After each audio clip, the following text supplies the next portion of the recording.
agreed. Them chicks. I like it. Yeah. I like it. Let's get through these questions. That's it. Okay, Caleigh, you are known for being unfiltered and raw. Do you feel like being bold and raw has made you a stronger leader and coach? Yeah, I think not having a filter and just saying it like it is, for one, you were just confident in who you are and you don't have to worry about hurting somebody's feelings because at the end of the day, if you're following your heart, you're following what you feel is right, you are just standing up for yourself. And if people get hurt in the path of that, that's kind of on them. It's not on you to care about. And hopefully that doesn't happen because I'm not trying to hurt anybody. But kind of tiptoeing around an actual conversation or trying to take other people's feelings into consideration means you're also putting yourself on the back burner. So I think being able to move in this way and being just authentic and blunt in the way that I think and the way that I'm moving is for me and for my future family. It has shown me that I am who I am for a reason and I need to be proud of that. Absolutely. And I also think it shows how much confidence you have. And that in and of itself, people want to follow people that are confident. Well, So that's thank you. amazing. You obviously have a phenomenal online coaching platform. What is the number one misconception people have when they're signing up to work with an online coach? I think when people, can I cuss?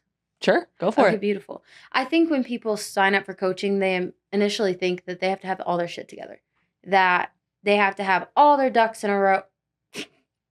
Speaking of ducks. Yeah. Okay. They have to have all their ducks in a row and everything just has to be perfect. And that's not it. Like you have a coach to help you fine tune your life that you have already. It's adding to what your lifestyle already looks like. It's working alongside all the things that you're doing. It's not an all or nothing. You are building a lifestyle. You're not building something you can only sustain for 6 months. Like you need to build a lifestyle or you're going to be back to where you were on day one.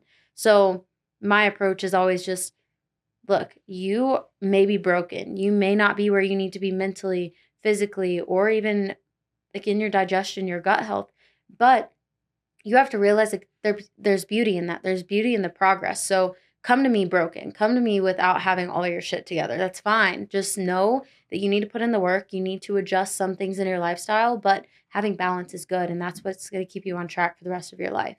Yeah. Having a coach is just having someone in your corner helping Exactly. you support goals that you already have or Exactly. might want to build. Exactly. That's amazing. What is a common struggle that you see a lot of clients facing when they sign up for coaching? I think the most common struggle, actually, there's two.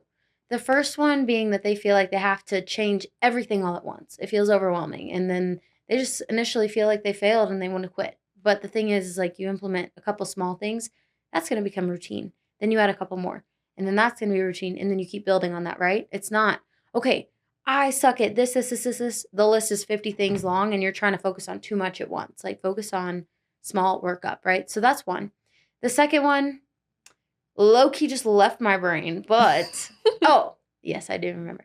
The second one is just people not having the knowledge about nutrition. And it's not necessarily a bad thing, but it's just America is just not teaching like what's good, what's not. It's like, oh, this says protein, this is healthy. No, because there's like 80 other ingredients that are technically poisoning your body. Like, why is it not talked about like whole foods are where it's at?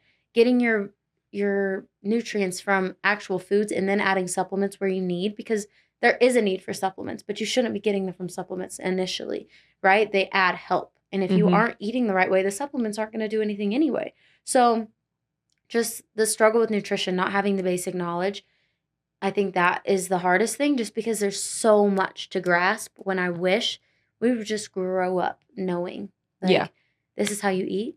This is how you listen to your body. This is how you be in tune with your body. And I just feel like it's taught to eat Rice Krispie treats and Little Debbie's and cereal. That's fine. Eat all the pizza you want.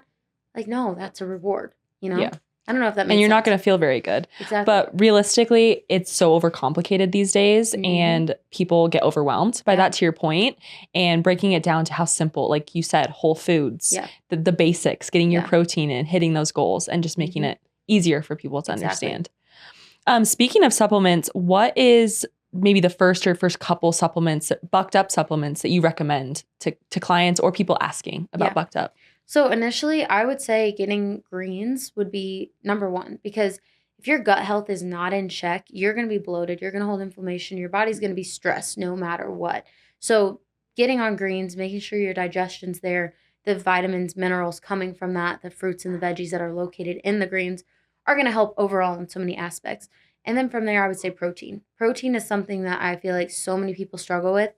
And whether that's the lightly carbonated protein or that's a protein powder, that needs to be something that you consume, and stop getting the fake, like, this has protein in it, I'm going to get that just because it's healthy. Like, the ingredient list is this long and you can't even read half the things that are in it. So I think those, and then BCAAs, EAAs, hydration, some form of hydration would be another step, because if they aren't hydrated, their body's not getting the micronutrients, just the minerals that it needs to function. Speaking of Bucked Up, you have been an athlete for over a year, 2 years almost? I think almost 2 years. Almost 2 years. What has it been like for you to watch Bucked Up's growth over the last year even? I think it's insane. It's definitely something that's really exciting to watch, because Bucked Up is not just great supplements. It's also the people, and Jeff and Ryan, their families, like, they are amazing individuals. And like, everybody that's here, there's a different energy. Like, you walk into the building, everybody's happy. Everybody wants to be here. And then on top of that, the supplements, obviously, they are what they say they are. There's nothing that's not labeled that's in there, and they're honest, they're true. What they are is what they are, and they're effective.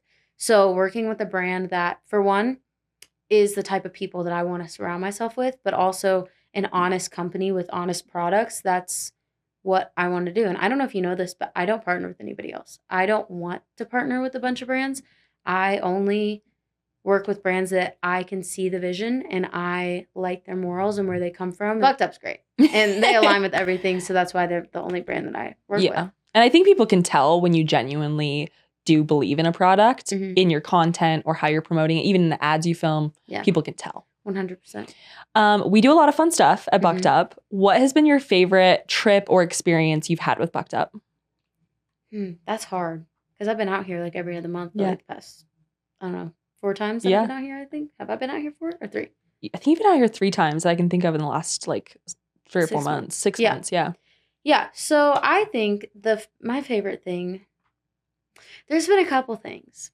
Okay, let's start with, obviously, the truck on the mountain. Like, that view is insane. Like, absolutely amazing. It was also just probably one of the most memorable shoots. The second most memorable shoot is when a tiki torch fell on me, which I don't know if you guys can insert clip here, but that would be funny. But like, I love just making memories with you guys, and it's always fun. Like, I don't know if I make it very obvious, but I don't enjoy shooting content. Like, that's not my favorite thing. I don't like to be on camera, like, look at myself all day. That's not my cup of tea. But you guys make it so much fun, and it's like, we're just shooting the shit, having a good time, and it doesn't feel like we've been shooting content today at 9 a.m. until it's 2:50 right now. We've been grinding today. Yeah, no, you guys make it so much fun. You guys feel like a family for sure. I love it. Okay, so you're probably going to be heading home in a few days, and you have a new home, new gym. What has been your favorite part about having a gym at your house? There's a lot of things.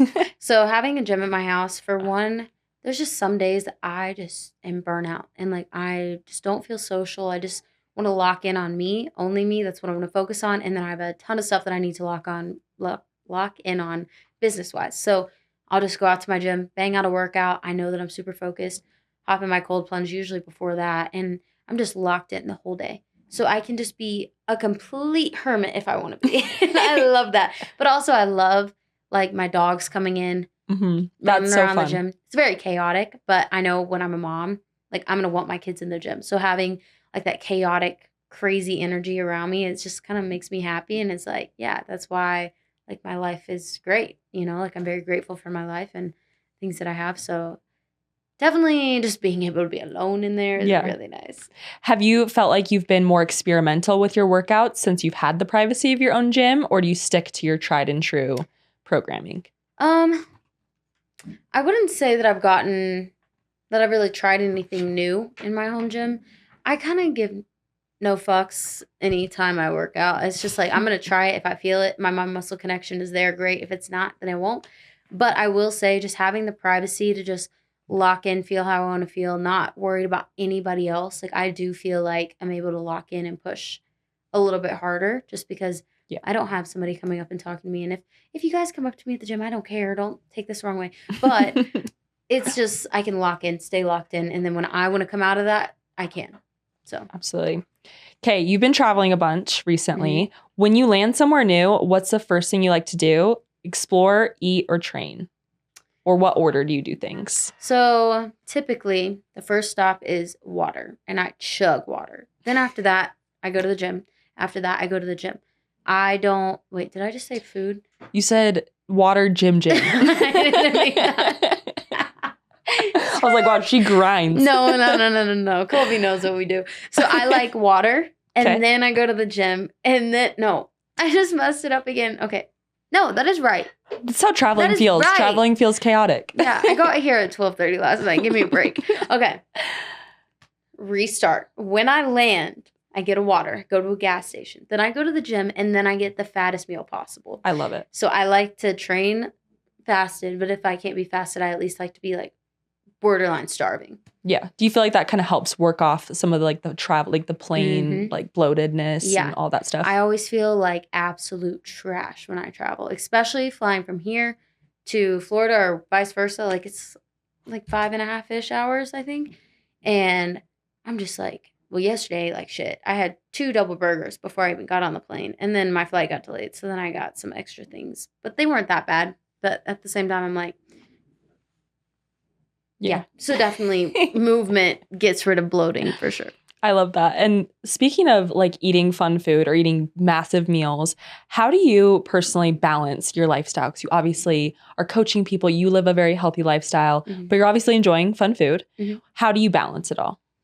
So that's something that I actually struggled with for a long time because I'm very type A. So I have a problem going off of my routines or off my plan. Like it kind of stresses me out. But I always tell my clients, like, have a cheat meal every week or give yourself balance. And then I'm looking at my life and I'm like, but you haven't had a cheat meal in like 6 months or you haven't gone off your plan in 8 months. Like, how am I telling my clients to do that when I don't have that balance in my life? But I actually live better not having that balance, right? Like, I like to be locked in. But knowing with all that I do and traveling and eventually I want to have like kids and we'll go on vacations and stuff, I want to have that balance. And I don't want it to be, oh, I never get to have this food. So on this vacation, I'm going to eat like shit for a whole week. So now I give myself 1 cheat meal every single week. And then if I feel like I'm tired of tracking or I get like overwhelmed by tracking my macros, I'll do like 2 days of intuitive eating. And I just keep it clean, whole foods. And that once a month, I will have like something sugary or crazy bad. But other than that, I'll just have a high calorie day and I'll just keep it still whole foods. But like a refeed day. Yeah. No, I love it. And I'm a big sweets girl. What's your go-to just diabolical sweet that you love? Well, the last time I was here, Ryan took me to this Mexican place. Oh, I know what you're going to say. It's like butter toffee or butter cake. That. And I have not been able to stop thinking about it. And it's actually a problem for me because when I like something, I get fixated. And when I went to New York, I had baklava cheesecake. Can't quit thinking about that either, but I can't get that. It's in New York. Maybe that's good, so then you can look forward to it every time you go. I don't want to ever go back to New York again. Really? That was so scary. What was scary about it? It is. I'm a very